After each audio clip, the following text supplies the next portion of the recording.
কোন আল্লাহ যিনি হ বললে হয়ে যায়? কোন আল্লাহ যিনি আসমানকে নিখুঁতভাবে পিলার ছাড়া ছাদ বানায় রেখেছেন? কোন আল্লাহ যিনি কোনো প্রকার বেস ছাড়া পুরো পৃথিবীকে পানির উপর বাসায় রেখেছেন? কোন আল্লাহ যিনি হাজারো মেগাপিক্সেলকে ফেল করে চোখের মধ্যে 560-এর বেশি মেগাপিক্সেল দান করেছেন? কোন আল্লাহ যিনি কোনো প্রকার মেশিন ছাড়া আপনার কিডনির মাধ্যমে আপনার শরীরের উপকার করে যাচ্ছেন? কোন আল্লাহ যিনি কোনো প্রকার সুইচ ছাড়া প্রতি সেকেন্ডে আপনার হার্টবিটকে বারবার পাম্প করতেই আছেন?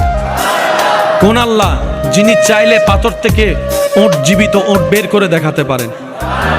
কোন আল্লাহ যিনি চাইলে বাবা ছাড়া ঈসা নবীর মতো সন্তানকে দুনিয়াতে এনে আবার সম্মানের আসনে বসিয়ে নবী হিসেবে প্রকাশ করে দিতে পারেন? সে আল্লাহ যাদেরকে বাছাই করছেন ওনারাই নবী, ওনারাই রাসূল। তাহলে আল্লাহ যেহেতু সিদ্ধান্ত নিছে কিনা আমার নাক গলানোর দরকার, শুধু নাক না চিন্তা করারও দরকার।